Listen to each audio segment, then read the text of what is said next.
Chapter 8. Shadows in the Archive. The palace archive was not listed on any map. It was Nikhil, now reappeared without comment or explanation, who led Poirot to it.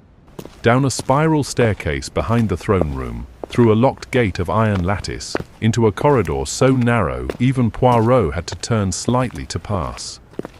The air shifted here, denser, filled with the scent of ancient ink, animal glue, and memories too old for dust.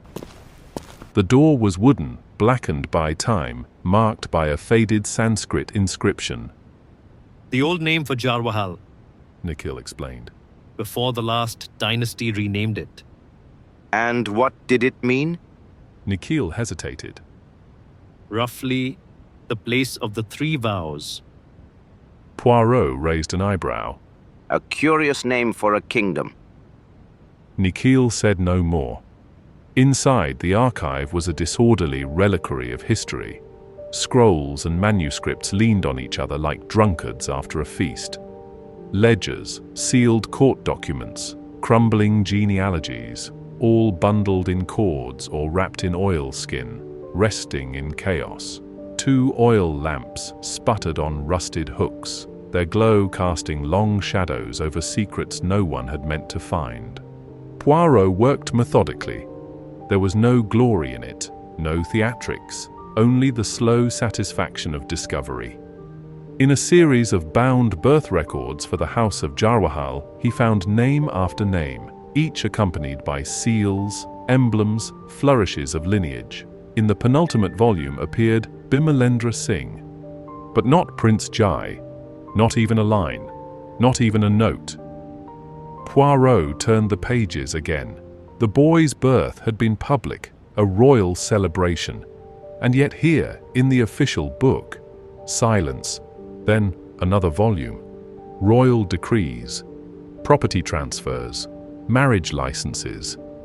He found her, Lakshmi Devi, third wife, married in a private ceremony.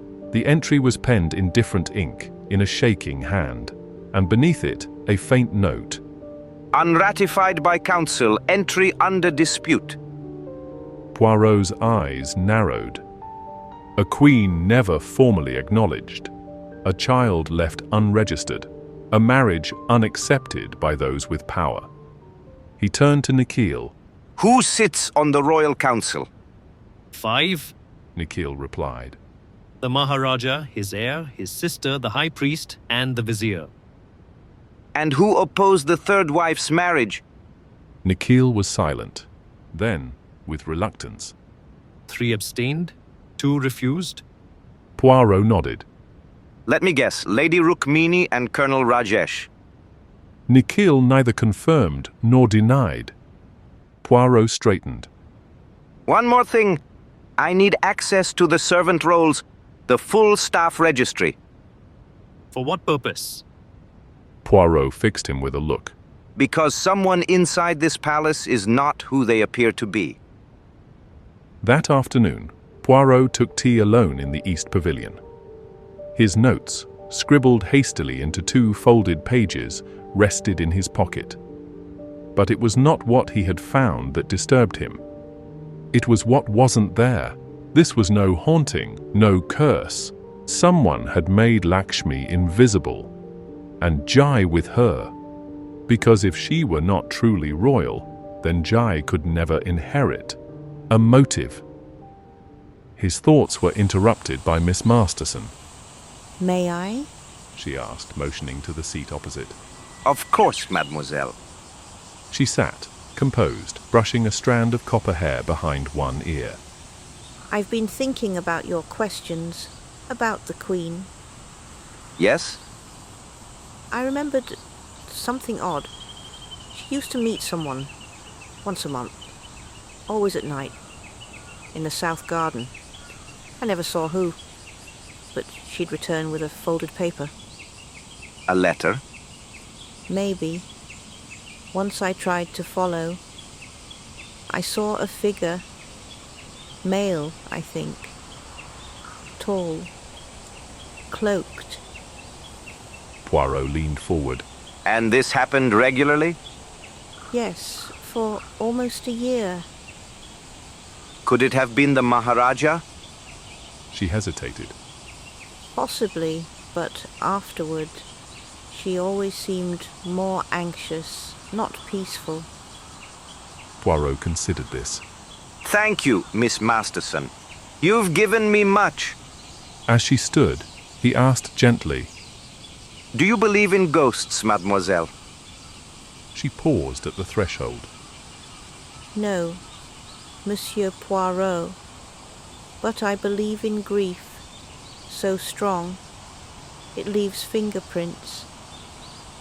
That night, Poirot returned to his room and wrote on a blank page. To erase a name is not to remove the person, it is to hide the motive. Beneath it he added, The deaths were not murders, they were declarations. The next morning brought another declaration. The library was the most European room in the palace. Carved Indian arches held up high ceilings, but the furnishings were British to the bone. Green leather armchairs, Roman busts, rows of walnut bookcases. This was where Devdan Singh, cousin to the Maharaja, had been found dead. Reading, alone, no struggle, no cry, a sudden collapse. Poirot now stood beside the chair where the man had died, hands folded behind him. The servant who had discovered the body, an elderly man named Harilal, waited respectfully near the door. Poirot beckoned. You found him? Yes, Sahib. When? Just after the second bell, I was bringing fresh ink. His Highness liked to write in the afternoons. Where was the body? Harilal pointed to the chair. Poirot examined the area. Nothing appeared disturbed, but behind the chair, on the shelf, a subtle clue. A gap, one volume missing. Was anything removed after the death? Not to my knowledge, Sahib. Poirot touched the shelf. Dust, except for a clean rectangle where a book had once sat. What was kept here? Harilal squinted. A record, Sahib. A family tree. Very old. No one read it but the Maharaja's cousin. And after his death, no one asked for it? No, Sahib. Poirot nodded and dismissed him. Alone, he examined the room. No secret passages, no scent of poison, no tools of death. He sat in Devdan's chair and opened a random book, and then he noticed. From this seat, the tall mirror on the far wall reflected the shelves behind the reader, a perfect line of sight. Poirot imagined Devdan reading, turning a page, and catching something in the mirror.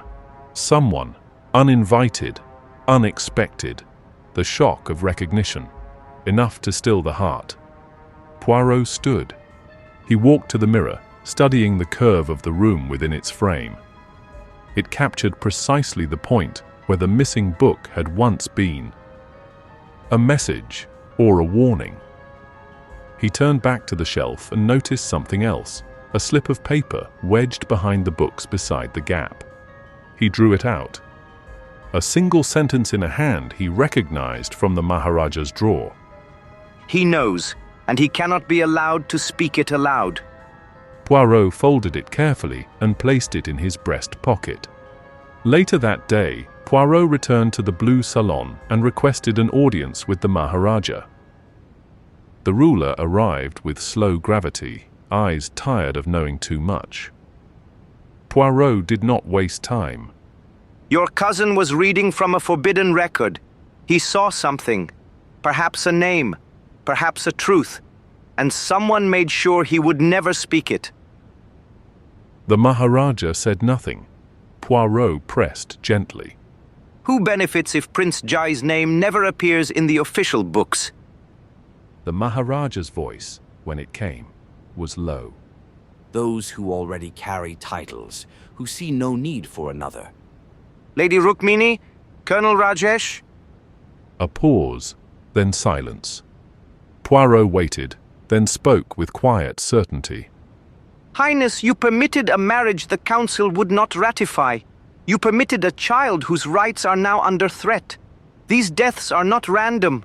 They are calculated erasures. The Maharaja turned toward the window. I thought I had time. Poirot bowed his head. But now, He said. someone else is keeping time for you. That night, Poirot spread out his findings across the writing desk in his quarters.